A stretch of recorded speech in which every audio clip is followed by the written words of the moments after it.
Olá pessoal, eu sou Danilo Oliveira, nós vamos falar agora sobre o período helenístico na Grécia. Então dentro de instantes nós vamos começar.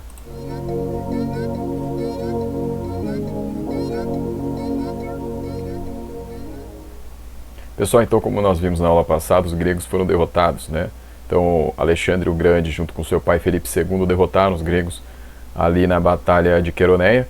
E aí a partir disso, então os macedônicos passaram a reinar ali no mundo helênico, né? Com exceção de algumas regiões, como por exemplo Esparta, né? Mas estavam controlando então aí a Grécia. Pessoal, o que acontece agora, né? Porque nós vimos lá que em 336 a.C. Filipe II foi assassinado, e aí quem assume é o seu filho Alexandre, né? Que já tinha ali destaque como um dos seus generais, né? Dos seus comandantes. Pessoal, então, aí a partir de 334 a.C., os macedônicos vão iniciar sua expansão rumo ao Oriente, né? Eles querem derrotar os persas, esse é o plano deles. Bom, na aula passada, Alexandre o Grande, também conhecido como Alexandre Magno, vai ser o líder aí dessa empreitada toda dos macedônicos, né? Então Alexandre, pessoal, ele vai ter aí algumas características, né? Além de ser o líder dos gregos e macedônicos, ele também vai ser um grande admirador da cultura grega, né? Cultura helênica. Então é por isso que nós falamos aqui nesse período vai existir o helenismo, né? Que é a ideia de você espalhar a cultura grega aí por outras regiões. Então regiões aí da Ásia, do norte da África vão receber a cultura grega, a cultura helênica, devido aí à expansão que o Alexandre o Grande vai fazer, tá? A gente vai falar um pouco mais disso aí mais pra frente. O professor do Alexandre o Grande, pessoal, vai ser o Aristóteles, tá? Então Aristóteles aí, que é um dos grandes filósofos da história da humanidade, né? Considerado aí por muitos aí entre os mais importantes. Ele é professor de Alexandre o Grande e, pessoal, ele é também discípulo de Platão. Então ele vai ter uma importância nessa época porque esse gosto do Alexandre o Grande pela cultura grega se dá devido aí aos ensinamentos do Aristóteles, né? Mas o que sobressalta é o seguinte, é que Aristóteles, ali segundo o Plutarco, né, que vai escrever ali uma biografia sobre Alexandre, ensina para o Alexandre a moderação. Só que a grande questão é, o Alexandre, quando começa a ver as conquistas acontecendo, é difícil para ele manter a moderação, né? Então isso aí vai ser um problema. Mas é o que ele ensina. O Aristóteles em si, pessoal, ele vai ser discípulo de Platão então, mas ele não vai seguir as ideias do Platão, porque ele vai discordar, porque o Platão dividiu o mundo em duas categorias, né? O mundo das ideias e o mundo real. Aí o Aristóteles vai dizer que não concorda, porque para ele, na verdade, as duas coisas estão juntas, né? Então, isso aí, claro, vai entrar na filosofia, né? Não é nosso assunto aqui, mas é basicamente por aí a discordância dele, né?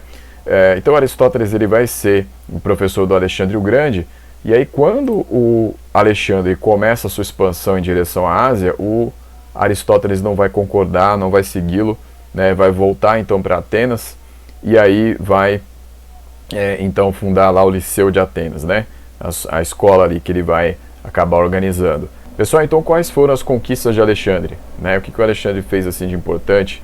O Alexandre, pessoal, ele vai derrotar o Império Persa, tá? E foi uma derrota rápida, né? Porque foi de 334 a.C. até 330, aí em menos de 4 anos os persas já estavam derrotados praticamente, né? Então, pessoal, essas batalhas aí que vão se suceder serão várias, né? Mas aqui está de uma forma resumida. Então, a Batalha de Issos, que vai ser a primeira vez que o Dário III foge, né? O Dário III, que é o imperador dos persas, né? Vai ser ali próximo da região onde hoje fica a Turquia, né? Vai ser a primeira vez que o Dário III foge, quando ele percebe ali que vai perder. Aí tem o cerco de Tiro, que é uma cidade da Fenícia, que vai ser interessante ali porque o que se diz é que o Alexandre inovou utilizando arietes nos navios, né? O que são os arietes? São aqueles pedaços de madeira enormes que os guerreiros antigamente utilizavam para derrubar muralhas, né? Portões. Ele vai instalar isso na frente dos navios, né? E vai mandar os navios lá empurrarem, né? Os marinheiros empurrarem as embarcações para cima dos muros de Tiro, né? Até derrubar. E vai ser uma coisa frenética, porque ao mesmo tempo que isso está acontecendo, ele manda guerreiros atacando com flechas, né, com fogo. Aí tem outros lá que vão levar torres móveis, né, em cima de navios para poder subir nos muros da cidade. Vai ser uma batalha assim frenética, vai ser uma coisa muito intensa, e o Alexandre vai conseguir conquistar a cidade, né? A outra questão aí vai ser a conquista de um cerco ali na cidade chamada Gaza, né? Então ali em Gaza ele vai ter um cerco, ele vai conquistar a cidade e depois ele vai aí um título de faraó do Egito, né? Porque ele vai lá e derrota os persas dentro do Egito também. Então ele vai derrotando os persas, né? E à medida que isso vai acontecendo, Dário III, que é o imperador dos persas, vai recuando cada vez mais. E aí chega um momento que é a Batalha de Galgamela, que reza ali a lenda que o Dário III mandou aplainar todo o terreno ali para suas carruagens correrem melhor, mas mesmo assim não tinha jeito. O Alexandre tinha uma tática para usar contra isso. Ele vai posicionar seus guerreiros ali com as sarissas, né? Porque ele vai carregar as táticas, né, que os macedônicos já tinham incorporado dos tebanos, vai fazer essas lanças aí serem posicionadas em filas, né, ali conflitantes, né, as lanças, e aí isso vai acontecer exatamente quando vinham as carruagens dos persas, né, para cima deles. Enfim, pessoal, o Alexandre vai derrotar aí de forma avassaladora os persas, né? O Dário III, quando tenta fugir novamente aí nessa batalha, a Batalha de Galgamela, já está bem próximo ali do seu domínio ali na Pérsia, ele vai ser assassinado pelos próprios generais, né? Então os próprios generais acabam se cansando aí das fugas do Dário III e vão entregar o comando para o Alexandre. E aí o Alexandre então ele vai ganhar mais um título, né? Vai ser o título aí de Senhor da Ásia. Então ele vai receber outros títulos, né? São muitos títulos que ele vai receber, mas enfim, esses aí são os principais, né? O faraó no Egito e Senhor da Ásia nesse momento. Então, pessoal, aí 330 a.C., o Alexandre já tem o domínio sobre os persas. É o fim da dinastia Aquemênida, né? Que era essa dinastia persa que tanto incomodou os gregos aí desde lá o Dário I, né? Agora eles estão derrotados, né? O Alexandre o Grande conseguiu essa façanha. Mas o Alexandre ele não vai ficar satisfeito só com essa vitória, que já era muita coisa, né? Ele não vai ficar satisfeito só com essa vitória aí em relação aos persas, ele vai continuar. Então ele quer conquistar, pessoal, mais terras além, né, do Império Persa. Então ele vai, pessoal, aí entre 326 e 325 a.C., derrotar o rei Poro, né, o rei hindu, o rei ali na Índia, né, não na Índia completa, né, mas numa região ali mais ao oeste da Índia. Então o Alexandre também vai derrotá-lo, né, vai ser a Batalha do Rio Hidáspes. O Rio Hidáspes aí que vai ficar marcada essa batalha pela questão do uso dos elefantes pelos indianos, né.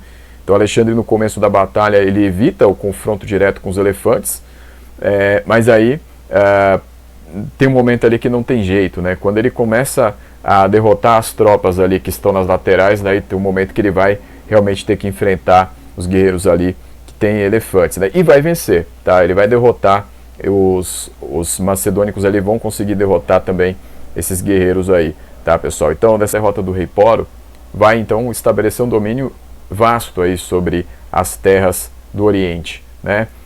O interessante ali é que ele tinha uma questão de tratar os adversários derrotados de acordo com o seu ranking. Então, quando o sujeito era um rei, o tratamento era melhor, e aí ia descendendo ali na escala de acordo com o seu ranking, né? Então, mas o que se diz ali é que ele era relativamente generoso com os derrotados, né? Então, pessoal, seria o mapa aí das conquistas do Alexandre. Então vejam só, quando ele começa lá, vocês podem olhar lá na parte, ele está escrito Macedônia lá do lado esquerdo, aí está ali aí vai dali partir então a missão macedônica, que vai fazer todo esse caminho vermelho aí que vocês estão vendo na estrada aí. Então são esses itinerários aí que ele vai seguir. Então ele vai seguindo ali pela Ásia Menor, vai descendo pelo Oriente Médio, vai para o Egito, aí do Egito ele volta, vai até lá a região da atual Pérsia, né? Primeiro ele passa pela Mesopotâmia ali, aí vai seguindo, vai para a Pérsia, aí vai para a Média, aí vai seguir lá para a Pártia, aí vai, enfim, chegar lá até o Oriente, lá a região onde ele vai enfrentar o Poros, né? Ele vai voltando, né? Que ele vai então chegar no limite ali, porque tem um momento que os seus generais não querem mais também seguir aí em frente, né? E aí ele vai acabar respeitando isso, né? Depois de enfrentar ali a rebelião dos seus generais, ele vai acabar voltando para o meio aí do seu império, que vai ser ali, a capital vai ser a Babilônia, né? Ele vai acabar escolhendo ali como capital do seu império. Pessoal, dessa forma Alexandre então expandiu, conquistou aí mais terras do que os persas tinham, inclusive, né? Então o Alexandre o Grande, ele vai estabelecer esse domínio aí macedônico sobre toda essa área, né? Vai se tornar aí o maior conquistador da antiguidade. Então, pessoal, o que vai acontecer? O que ele fez nesse meio aí, né? Que obras ele deixou, né? O que ele deixou de legado aí? Isso, pessoal, na aula que vem. Por enquanto é só isso daqui. Obrigado.